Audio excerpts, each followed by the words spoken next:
Alright guys, hope everyone's well and welcome back to the channel. So we're in for back and hamstrings today with the first movement being our dual arm pull down, or bilateral pull down you could say. And with this movement, what you'll notice is at that top position, I'm not directly overhead. My finishing position's round about here. Reason being is when you get more overhead than that, you don't lengthen the lat further. So you might feel like your shoulder stretching, being at end ranges of certain kind of muscle groups, but you're not actually lengthening the lat further. As a result, that's why I stop where I do, just keeping my torso static with a slight lean back. Also keeping my core tight, because if you're arching your back, you won't lengthen your lat as much, and you'll be more likely to use some musculature in your upper back to move the weight, which isn't the goal for this movement.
So as you can see, a very complex warm-up protocol being performed there. So the best way to warm up is just doing the movement itself. I don't mince about doing any sort of kind of stretching, foam rolling, using massage guns like that. Not that they don't have their place, but I think if you're doing anything to warm up, it should be specific. For example, if you've got excessive tightness in a certain area, but if you don't need to, just jump straight into your work, in my opinion, because it's just simply not required. The most specific and best warm up for you to perform well, get the most out of your movements, is going to be the movement itself.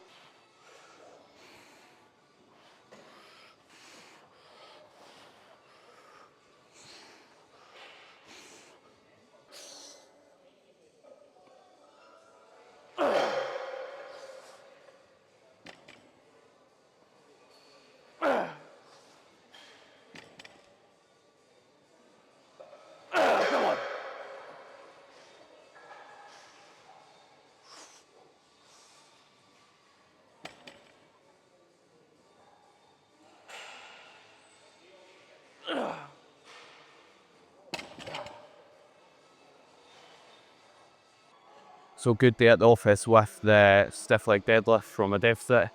And a few things I think about when I'm doing the movement is it's like I'm always running through like a mental checklist in my head. I'm thinking when I'm starting, getting the foot position right. Then from there, cue chest up as much as I can, so maintain a neutral spine.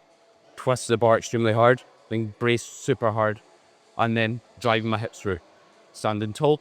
And then what I always do is before loading, again, making sure I'm twisting the bar hard, keeping that chest up cue, and also getting that air in on the way down. It's quite hard to brace in the bottom just because how bent over you are. So if you are waiting until the bottom position to brace, they kind of missed your marks there. And with the stiff leg deadlift as well, or any deadlift variation, make sure you've got even foot pressure and wear flat shoes. So often, especially during an RDL, I'll see people's like toes lift. When you've not got full foot pressure, you've got less stability. When you've got less stability, you've got less force production. So next up, we're moving on to the Cybex row. And on this movement, this is primarily an upper back focus movement. So I'm cueing, just driving my elbows back, getting as much movement in the shoulders and upper arm as I possibly can. Not necessarily thinking about driving the elbow down or tucking the elbows. You'll notice as well, as I pull back, I'll get a bit of elevation in my shoulder. That's fine, that's part of the role of the trap. So it's not something you want to kind of avoid. And you can't get your shoulders back fully without elevation. So if you're trying to like drive them down, you're not going to get a full range for that muscle group, if that makes sense. So Cueing, just driving my elbows back, allowing my shoulders to move freely here.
So on this piece, what I'll do is my left side stronger than my right, so I'll basically take my left side to failure, and then if I can't quite match that with my right, make up that work with some kind of assisted reps.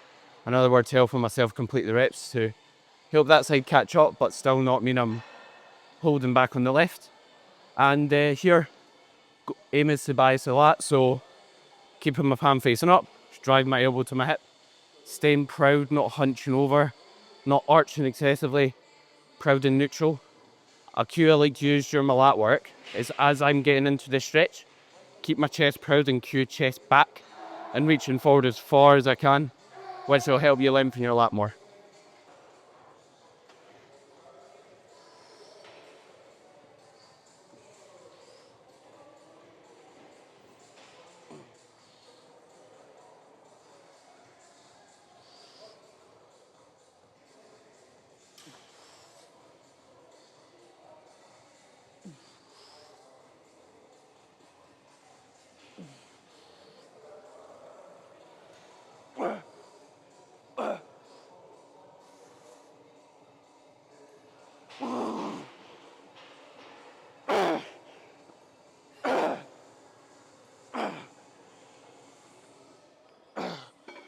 So a wee tip to get more out your leg curls, try placing a mat on your upper leg or your femur or your thigh, whatever you want to call it. What that can do is it can put you in more hip flexion or bend more at the hips, allowing you to lengthen the hamstring more, get more stretch, and also provide more stability and help you get more out of your lying leg curls.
So a few things I'm thinking about on the lying leg curl is pulling myself forward and down at all times. Hence why I've also got straps on, create more stability, drawing my heels back and up and making sure my core stays tight. As you want to keep the moving at the pelvis pretty minimal here. So the only thing that's moving is the knee joint, and therefore the only muscle that you're going to use is the hamstring here. So we're now moving on to a single leg press to get some quad stimulus in. And the reason why I run a back and hamstring session is because my legs are a bit of a stronger point. So instead of doing push-pull legs upper lower, I do push-pull legs, push and back and hamstrings, prioritizing the pressing, the back work, so my legs don't get as much work because they're a stronger body part. And but I'd still need more muscle everywhere, hence why I'm still giving them a bit of work at the end. And here I am using a yoga mat to allow me to get more range of motion, as well as Olympic lifting shoes to get my knee over my toe as much as possible here. And I'm just basically cueing, pulling down very slightly into the working side to create stability and getting as much depth as I can. I do one warm-up set here. That's all I feel like I need to get into the movement safely. Hence why I do that. So your goal with your warm-up should be doing as little as possible, while still being as warm and safe heading into your working sets.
So something super important, especially when you're performing something like a hip thrust, is what you're focusing on internally. So internally, you can change what you're cueing and focus on and change what you're actually biasing as a result of it. The hip thrust, for example, when you're performing it, think the platform's like ice and drive your heels and or foot as a whole back or down and back. Because see if you're pressing forward excessively, what you're cueing or encouraging is knee extension. What movement does this? The leg extension. Therefore, you're going to be working more quads. Whereas if you cue down and back, you'll get less quad involvement. So even if the exact same load's on the machine, or you can actually change how much you're biasing certain muscle groups and how much stimulus you're putting on certain muscles. So make sure you really focus on that. The same applies if like you're doing a chest press or something, or like a Smith machine press. If you cue driving your hand in, you'll promote you using your chest. Even if the load on the bar is the same, you can get more stimulus for a muscle based on your cueing.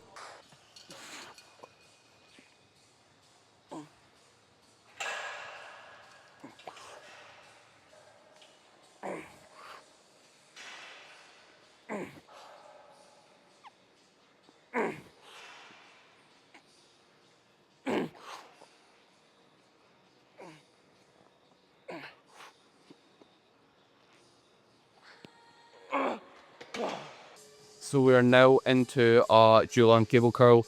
The benefit of training your biceps and shoulder extension, or in other words, when your upper arm behind your body, it will allow you to lengthen your bicep further. So when you're performing it, think forearm into bicep. Does stop you using your shoulders to move the load.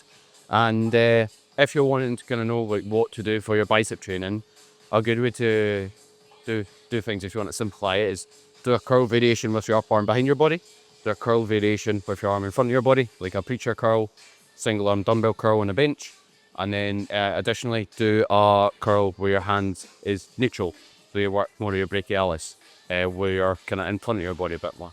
And just do that over time, progress your lifts. Bear in mind it'll be sore because the muscle groups are sore that you're training, your biceps. Not sore, sorry, smaller.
So rest pause set of rope hammer curls now, and here our rest pause set is just 3 sets, 20 seconds rest, exact same weight for each.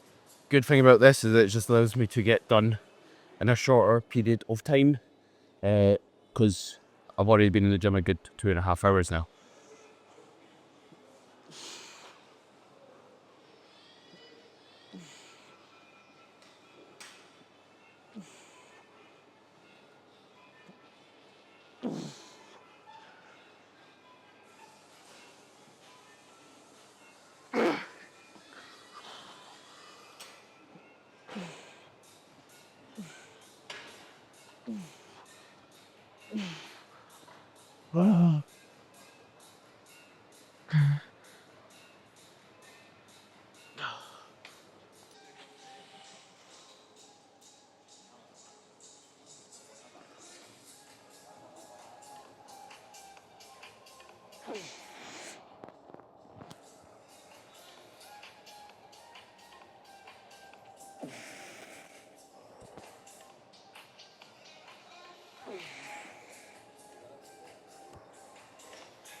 So to finish the session, we've got the ab crunch, well not ab crunch, decline sit up you could say, and I like this movement just because you don't need to mess about adding weight, and benefit of doing it on the decline bench is it makes it heavier in the stretch position.